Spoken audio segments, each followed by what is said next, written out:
আমরা তো রোজ কত চেনা জায়গার মধ্যে দিয়ে হেঁটে যাই, তাই না? কিন্তু কখনো কি ভেবে দেখেছি এই যে নামগুলো, এগুলোর পেছনে কি গল্প লুকিয়ে থাকতে পারে?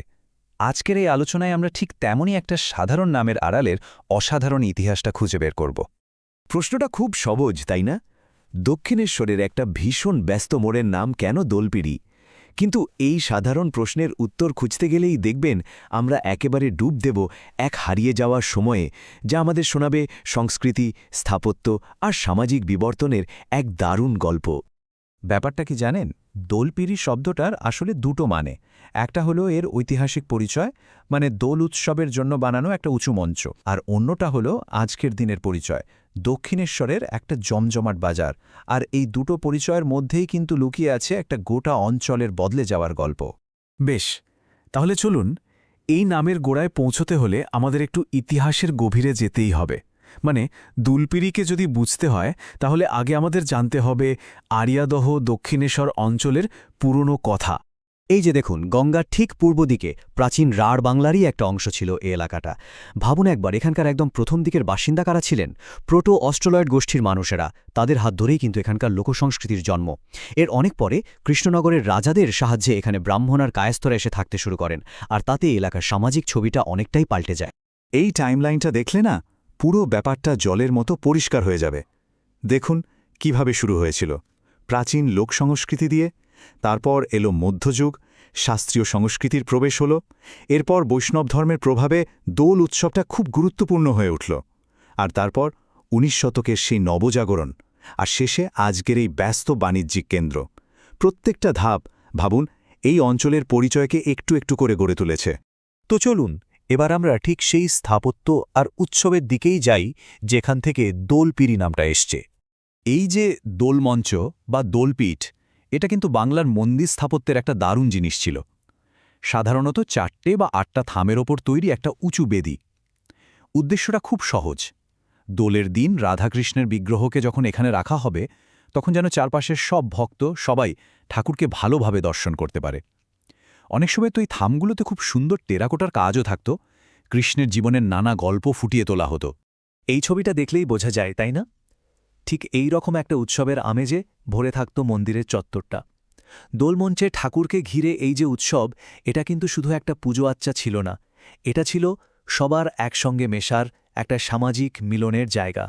এই উৎসবটারও কিন্তু বেশ কয়েকটা ধাপ ছিল। যেমন ধরুন, উৎসব শুরুর ঠিক আগের দিন হতো চাঁচড় বা নেড়াপোড়া, মানে যা কিছু খারাপ তার বিনাশের প্রতীক। এরপর দোলের দিন সকালে ঠাকুরকে মঞ্চে বসানো হতো, যেটাকে বলা হতো দেবদোল। তারপরে শুরু হতো আসল মজা, আবির খেলা, আর সন্ধ্যায় নগর সংকীর্তন করে সেই আনন্দটা সবার মধ্যে ছড়িয়ে দেয়া হতো। আচ্ছা, এবার আমরা একটা লাফ দিয়ে চলে আসি ১৯ শতকে। সেই সময়টা যখন গোটা বাংলা জুড়ে নবজাগরণের একটা ঢেউ আছড়ে পড়ছে। আরিয়াদহ কিন্তু সেই বদলের বাইরে ছিল না। আর এই বদলটাই একটা নতুন সংঘাতের জন্ম দিয়েছিল। সে সময় আরিয়াদেহে একদম দুটো ভাগ হয়ে গিয়েছিল। একদিকে ছিলেন কাশীনাথ তর্কপাঞ্চাননের মতো পণ্ডিতরা, মানে রক্ষণশীলরা, যারা চাইতেন পুরনো নিয়মকানুনগুলোই যেন টিকে থাকে। আর অন্যদিকে ছিল একদল শিক্ষিত, উদার মনের মানুষ। তারা ধর্মের গোড়ামির বদলে সব ধর্মকে মিলিয়ে দেখার কথা বলতেন। আর এই দোলপিড়ির উৎসবটা, যেখানে জাতপাত ভুলে সবাই একসঙ্গে আনন্দ করত, সেটা যেন এই উদার ভাবনারই একটা প্রতীক হয়ে উঠেছিল। এই একই লড়াই কিন্তু শিক্ষার ক্ষেত্রেও দেখা গিয়েছিল। ভাবুন, ১৮২০ সালে উইলিয়াম কেরি যখন একটা ইংরেজি স্কুল খুলতে চাইলেন, রক্ষণশীলরা কেমন বাধা দিয়েছিল। কিন্তু পরে বিদ্যাসাগরের মতো মানুষদের হাত ধরে এখানে আধুনিক শিক্ষার আলো পৌঁছায়, নতুন স্কুল তৈরি হয়, আর এই স্কুলগুলোই কিন্তু সমাজের কুসংস্কার ভাঙতে সাহায্য করেছিল। তো চলুন এবার ইতিহাসের পাতা উল্টে একেবারে আজকের দিনে ফিরে আসি। দেখি সেই ঐতিহাসিক দোলপিড়িটা কি করে আজকের এই জমজমাট বাজারে পরিণত হল। সবচেয়ে মজার ব্যাপার হলো এই পরিবর্তনটা। যে একটা নির্দিষ্ট মঞ্চকে একসময় দোলপিড়ি বলা হতো, সময়ের সাথে সাথে সেই নামটাই কিন্তু পুরো এলাকাটার পরিচয় হয়ে গেল। আসল মঞ্চটা হয়তো আজ আর নেই, কিন্তু তার নামটা রয়ে গেছে, গোটা এলাকাটাকে চিনিয়েছে। আজকের দোলপিড়ি বাজারটা দেখলে দেখবেন একটা দারুণ মিশ্রণ।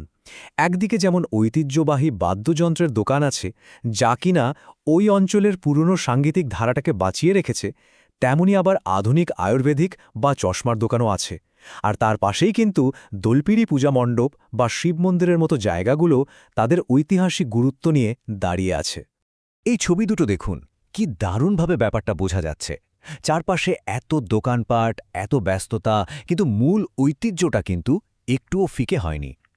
আজও দোলের সময় এই আধুনিক বাজারের মধ্যে রাধাকৃষ্ণের মূর্তি গড়া হয়, তার পুজো হয়। ঐতিহ্য আর আধুনিকতা যেন একে অপরের হাত ধরে চলছে। এই স্লাইডের কথাটা জীবন্ত জীবাশ্ম আমার দারুণ লেগেছে, কারণ দোলপিরি তো ঠিক তাই, এটা শুধু একটা জায়গার নাম নয়, এই একটা নামের মধ্যে কিন্তু একটা গোটা অঞ্চলের ইতিহাস, তার সংস্কৃতি, তার বদলে যাওয়ার পুরো গল্পটা রয়ে গেছে। তাহলে শেষ পর্যন্ত আমরা কি দেখলাম? একটাই নাম, দোলপিরি, যা এককালে ছিল একটা পবিত্র মঞ্চের নাম, আর আজ সেটা একটা ব্যস্ত রাস্তার মোড়। কিন্তু এই একটা নামের মধ্যেই লুকিয়ে আছে একটা গোটা অঞ্চলের, তার প্রাচীন বসতি থেকে আজকের আধুনিক শহর হয়ে ওঠার সম্পূর্ণ গল্পটা। এই আলোচনাটা শেষ করার আগে একটা প্রশ্ন রেখে যেতে চাই। আচ্ছা, আমাদের চেনা জানা বাড়ির কাছের কোনো জায়গার নামের আড়ালেও কি এমন কোনো রোমাঞ্চকর ইতিহাস লুকিয়ে থাকতে পারে? একটু খোঁজ নিলে হয়তো এমন অনেক অজানা গল্পই আমাদের সামনে চলে আসবে।